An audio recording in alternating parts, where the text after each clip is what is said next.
There are a lot of problems that we have up here with, it's really kind of a people management problem because there's so many different parcels of land that are under different ownership, and a lot of the, a few of the parcels have different management practices.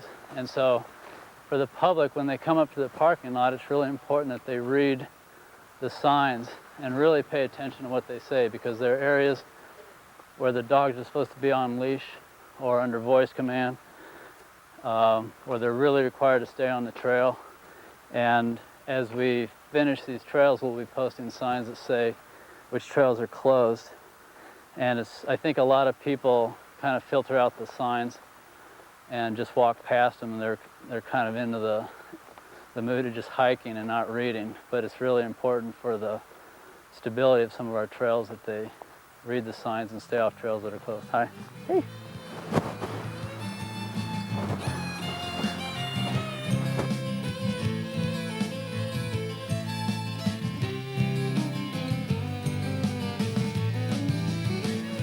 The conflicts really come in because we have so many people that are passionate about using open space land, and everybody has a slightly different interpretation of how the land should be used.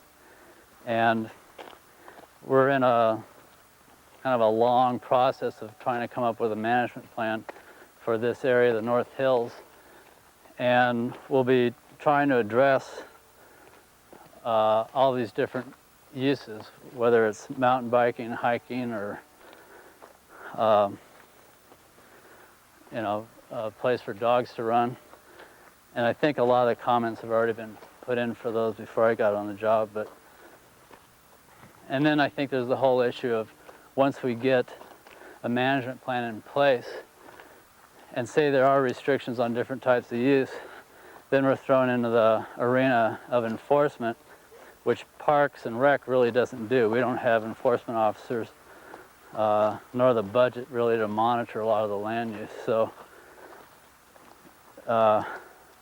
then it just goes into another arena of the user groups policing themselves, or trying to formalize it more with maybe some sort of a volunteer monitoring group, like the elk guardians who watch the elk herds in the winter and make sure they weren't being disturbed.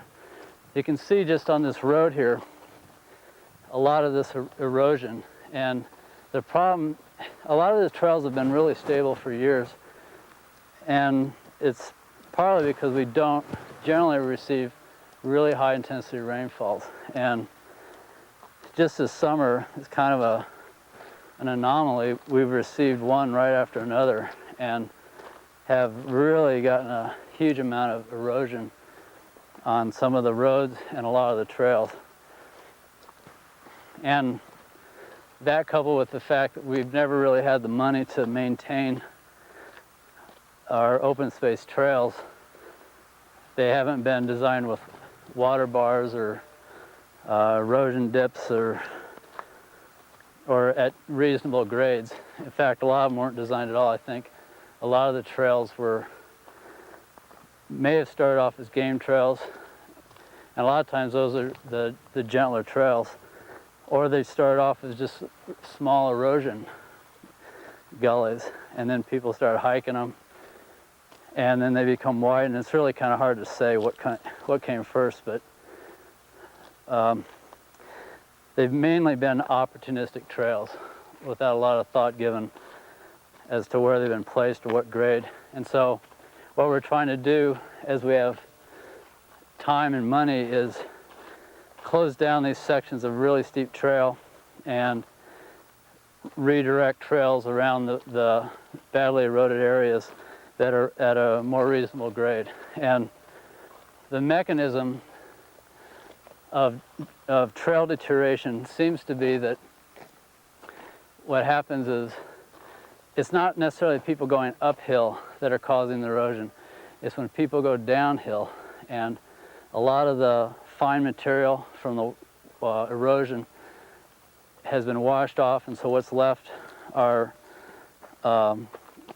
gravels that are kind of like ball bearings. And so when people are walking downhill, it's so difficult to walk on it, they step off the trail and get onto the bunch grasses where they can get better traction.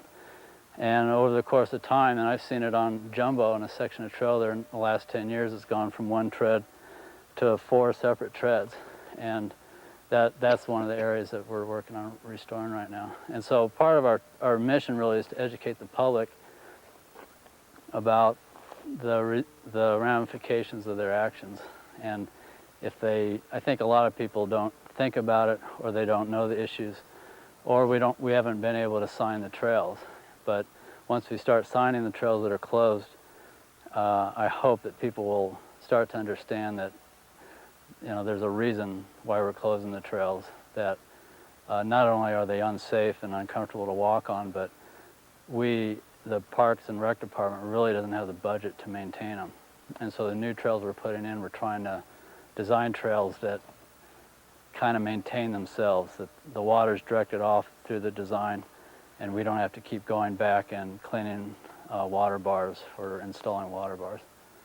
This tree just fell over. Again, this is on private property, and I guess nobody drives the road, so there's no point really in taking the tree out, and it discourages anybody from maybe riding up here. Okay, so this is a corner where 4 different parcels come together, and so at one time I think there were historically 4 different property owners, and now everything to the west of this north-south property line the city owns, as far as these parcels go, somewhere over the ridge line. And then to the east, you can see this parcel right here is private property, and there's no public access, and there's no trespassing sign here.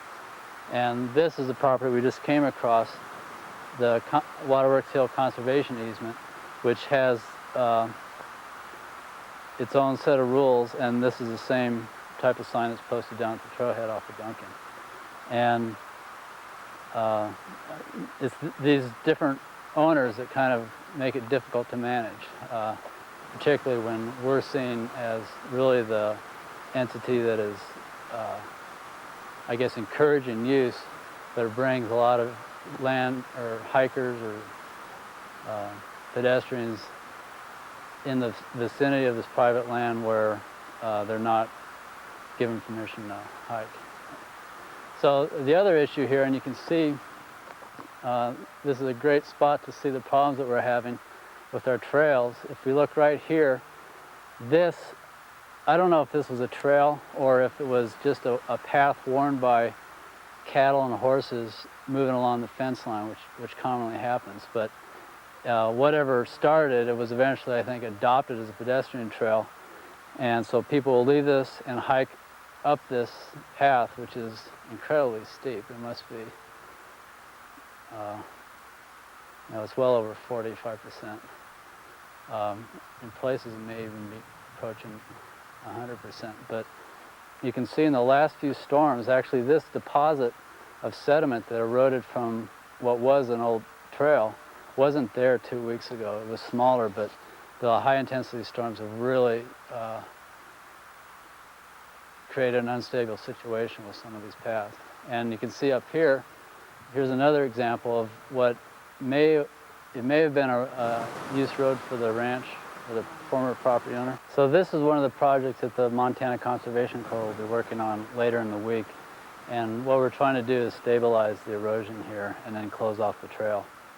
And you can see where people have been hiking downhill, it gets so difficult to walk that they step off the trail, and it's starting to show multiple braids. In fact, in this place there are 3 new trails that have started and are just in the very early stages. And so we want to close those, and we'll stabilize this part of the trail with introduced fill and some biodegradable erosion control fabric that's made out of coconut fibers. All this sediment is what's washed off of that trail. And ideally, we'd want to transport that back up there to restore the trail, but we can't find people with that much energy. So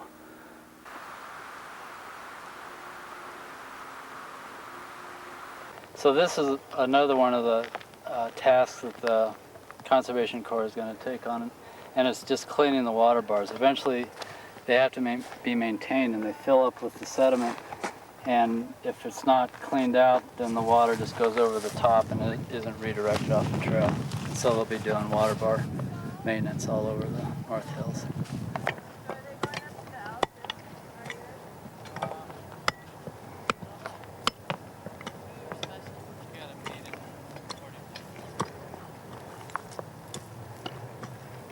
I'm Jen Fiegels, and this is my crew. And we are a crew, we mainly work doing trails. It's a conservation organization. 70% of our work is trails. So we're based out of Missoula, but there's also 4 other regions in Montana that work around the state. And we've been working on the Continental Divide Trail recently, down in Idaho actually. A little bit in Montana, a little bit in Idaho. But we're in town a little bit, and a lot of the work we do around here is for nonprofits, and so we don't get paid for this stuff, or the organization doesn't get paid. So where's everybody from? Most people in Missoula from our region have at least been here a little bit. A lot of people have graduated from or have lived here for a couple of years, and then they decide they want to stay or come back. But see, I think a couple people in my crew actually went to high school here. So. But do you guys travel all over the place? A lot of the work that the Missoula region does is actually in Idaho. So mainly just because of our location and the wilderness areas around here being in Idaho. But we have a crew that's in the Bitterroots right now, and that's their whole season's in the Bitterroots with one sponsor. And then another crew's been down in Wisdom recently. And we also run a youth crew that does, I think they mainly work a lot in Welcome Creek and some other stuff. The wildlife refuge down in the Bitterroots, I think. Lee Metcalf, they've been there recently. And So what are you guys doing here today?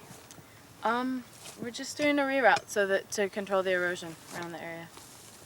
So instead of somebody coming down this trail here, which is steep and it tends to erode, we're making it less of a grade so that the trail stays nice and people can continue to walk on it. So how long do you think it'll take you? We hope to finish it today. Really? Yeah. So They're quick. Okay, you're gonna go from here to just to here, right? Or No, it meets up with this one, and then there's some flags down there too. So it's gonna. let's see if I can stand. There's one by the tree right there, or a couple Oh, I right see in front it. of that tree. So you're gonna go. And then there's one further down the gully. One of the things that I want to talk about is the role that the weed problem plays in a lot of our land management issues. And probably 75% of the vegetation we see here is not native vegetation. It's exotic weeds that tend to be invasive. And the primary broadleaf weeds that we see here are leafy spurge, spotted thistle, Dalmatian toadflax, and so the problems with all this non-native vegetation is that, one, it crowds out our native plant species. And if you look at historic photos, and not that far back, a couple decades, you'll see that at times of the year it's a real luxuriant growth of native forbs with a lot of wildflowers, and probably a higher composition of native grasses, perennial bunch grasses primarily. And so not only is that displacing native plant populations, it's probably also displacing native animal and insect populations that have evolved dependent on these various local plant communities. And another effect of the non-native plants is that because they exclude the growth of a lot of natives, there are places where, and in fact some of the species are thought to exclude the growth of any other plants, so they reduce the amount of ground cover, and I think our total surface runoff is increasing because there are fewer plants to intercept the raindrops and to allow infiltration in the soil, or to facilitate infiltration in the soil. And so we're getting more surface runoff, and so our trails are picking up more runoff than they probably would have with the native plant community. And so they're eroding faster than probably they would have if there had been no invasive plant component. So what do you think they should spray? Well, we do, as we can afford, we're spraying areas of our public open space that we can, as are the ranchers around the valley. Not everybody sprays. We can't afford to spray everything we have, and it's not entirely proven that spraying is really the most effective way to deal with it. And the approach the city has adopted is an integrated pest management approach, where we're using sheep to graze off areas. We're using beneficial insects, I guess, that tend to prey or reduce the productivity or seed source of some of these exotic species. And we spray a little, and I think eventually we'll probably be using fire in carefully controlled conditions to address some of the weed issues. But I think it's safe to say that no one solution will take care of everything, and all the solutions still will not take care of everything. We're trying to get to a point where we can control the plants, and because we know we'll never eradicate all the noxious weeds. Well, the peace sign sat here on these 4 footings, and it was really quite tall. I think a lot of people who just saw it from town didn't realize how tall it was. It must have been 30, 40 feet tall. And it carried everybody's political agenda for years until they took it down. And now I think we're still trying to figure out what's going to happen with this, although it's been addressed in comments for the North Hills management plan. And there's a possibility that these will be converted into some sort of bench so people could come up here and sit. But I don't think it's been decided yet.